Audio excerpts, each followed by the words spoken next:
Hello, SYNGAP land. My name is Michael Graglia. Today is Saturday, December 20th, year 2025. This is episode 192 of the CURE SYNGAP1 podcast. It's been about a month since I've done a podcast because the last one I did was right before we went off to AES. AES, the American Epilepsy Society. It's a huge annual meeting for neurologists, and CURE SYNGAP1 very strategically has our annual conference right before AES. So it's like Thursday, Science Day, where the clinicians and the scientists can come, and then Friday they can jump right into AES. When they're jumping into AES, we have Family Day on Friday. So it feels like, hey, 2-day conference, Mike, why are you so tired? Well, let me tell you, we flew out on Tuesday, dinner on Tuesday night at Suzanne's house, all-day board meeting on Wednesday, a lot of strategy and planning for next year. Wednesday night, reception with the speakers for Thursday. Thursday, huge science conference, wall-to-wall. Incredible meeting. Not only did we have what we've had for the past 4 years, which was companies and families and researchers in the room, as well as clinicians. But this year we also had investors joining us. These investors were covering Camp 4 because Camp 4 has committed publicly to bringing a candidate into humans in the second half of 2026. So investors are paying close attention, and they're like, hey, let's go check out this conference. And I got to tell you, they gave us some really, really good reviews.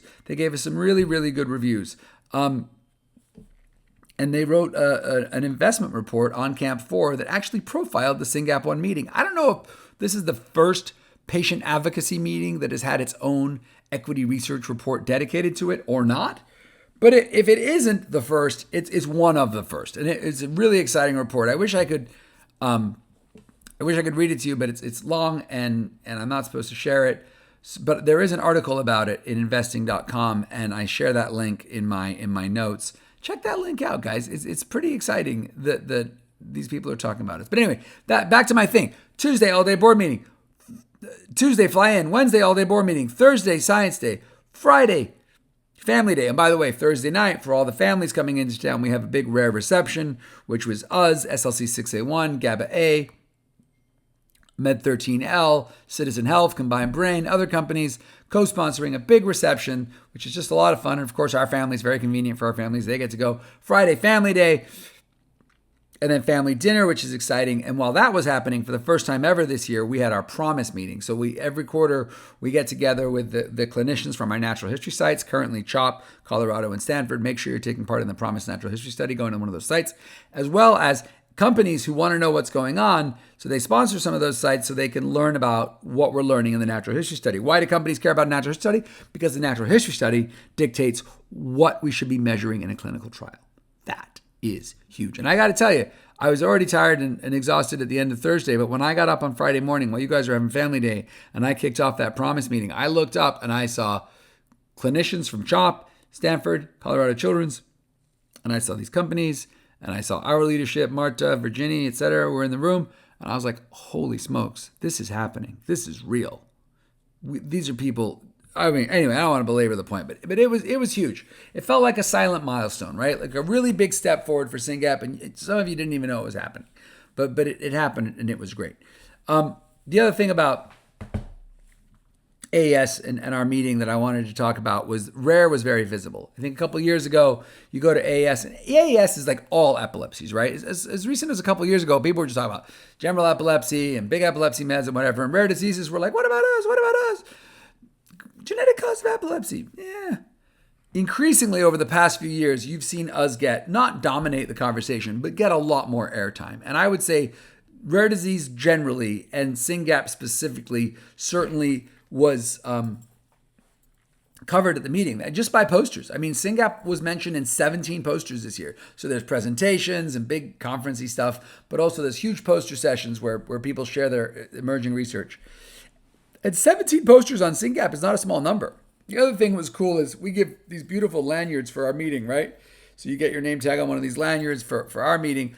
And then you go to AES and they give you these boring lanyards that just color code you into different sessions. But there were a lot of people, myself included, of course, wearing these lanyards around AES, kind of showing their SYNGAP1 pride, showing their colleagues, yeah, I went to this amazing meeting, let me tell you what happened.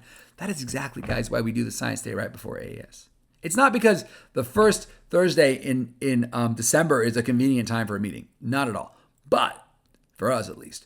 But for the clinicians who are going to AES anyway, it's a really convenient time for a meeting. And we really make the most of it, because what we need to get better care for our kids is clinicians who understand and are talking about SYNGAP1. So anyway, we're very visible. Check out the posters, links in the show notes. Our conference was standing room only. We got covered in equity research, very exciting. The ProMMiS meeting launched. We had people recruiting for our kids at the meeting. So hopefully at our meeting next year, you'll have Camp 4 recruiting for clinical trials.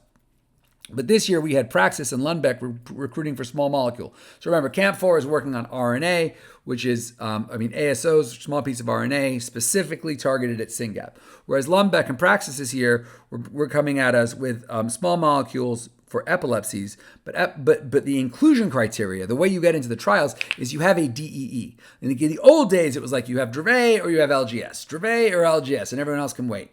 Finally, people have realized, wow, there's a lot of people who don't have Dravet and LGS who still are suffering tremendously, and now companies like Lundbeck, formerly known as Longboard or Lundbeck bought Longboard, and Praxis are now saying, hey, we have this molecule, we think we can help all your kids, please take part in that trial. So when the videos come out, watch those videos of the great talks from Lundbeck and Praxis. But also on our website, if you go to clinical trial, just go to search, type clinical trials. Both those trials are there. If your child has countable motor seizures, so not the classic SYNGAP, eye roll, or eye flutter, absence, but you can see them seizing, please consider taking part in those trials. Very, very interesting work. And of course, we also had Camp 4 present, and next year, hopefully they'll recruit. So our presence was felt, guys. It was a great success. And another way to think about the growth is Aaron Harding, one of the CURE SYNGAP1 OGs, did a post showing our first conference and our most recent conference, and the change is obvious. Net, if you weren't there or if you were there, either way, time is now. Pre-register for Denver. Put it in your calendars. Plan on coming to Denver first Thursday, Friday of December next year. It's going to be amazing. It's going to be amazing. If this year, we're hockey sticking, guys. I mean, I'm almost nervous about how much is going to happen at this time next year. So that's Denver. Fundraising. It's all very exciting. Nothing is free. We have to raise money to get this work done. Year to date, we have raised $1.68 million. That sounds like a big number. We ended 23 with $1.86 million. We ended 24 with $1.97 million. We need to keep going up. Going down is not an option. Our kids deserve more, not less. So we are at $1.68 million. We have 11 days left in 2025. Please make sure you've given your donation to Cure SYNGAP1 this year. Go to our website, curesingap1.org/donate. Take part in our year-end campaign, curesingap1.org/unlock, for Unlock there tomorrow. And tell your friends and your family, hey, this organization is incredible. There's 3 paid staff who are underpaid. There's this one crazy guy, Mike, who leads it. He doesn't even take a salary. And all we're trying to do is get better medicines for our kids to improve our futures. Please support Cure SYNGAP1. That's your pitch, guys. Give the pitch. We need it. The other thing we need is priority review vouchers. If you don't know what a priority review voucher is, basically to give companies working on like tropical diseases or rare diseases like ours an incentive. The U.S. government used to give drug companies who got a drug for a rare disease a priority review voucher. And this would make your FDA time go from 10 months to 6 months or something. For a small rare disease company, that kind of matters. For a very large company, that can mean big dollars. So what happened is big companies would buy the priority review voucher, the PRV, from little companies. And they would get through the FDA faster. Here's what you need to know. This cost the government nothing. This helped companies invest in rare diseases. The fact that this is currently stopped, there is literally an act called the Give Kids a Chance Act. The Give Kids a Chance Act. And one senator stopped this from passing, Bernie Sanders, who I'm generally pretty aligned with. But I think we need to all call Bernie and be like, Bernie, this is not okay. Approve the PRV, the Give Kids a Chance Act. Let us have a PRV. Please, Bernie, my child has a rare disease. We need the PRV so companies will continue to invest in rare disease. Bernie's number is the Capitol Switchboard, 202-224-5141. Call them right now. Just while you're listening, hit pause, dial 202-224-5141. Say, I want to talk to the office of Senator Sanders, and leave a message that the priority review voucher is important. Your child is suffering and they deserve better.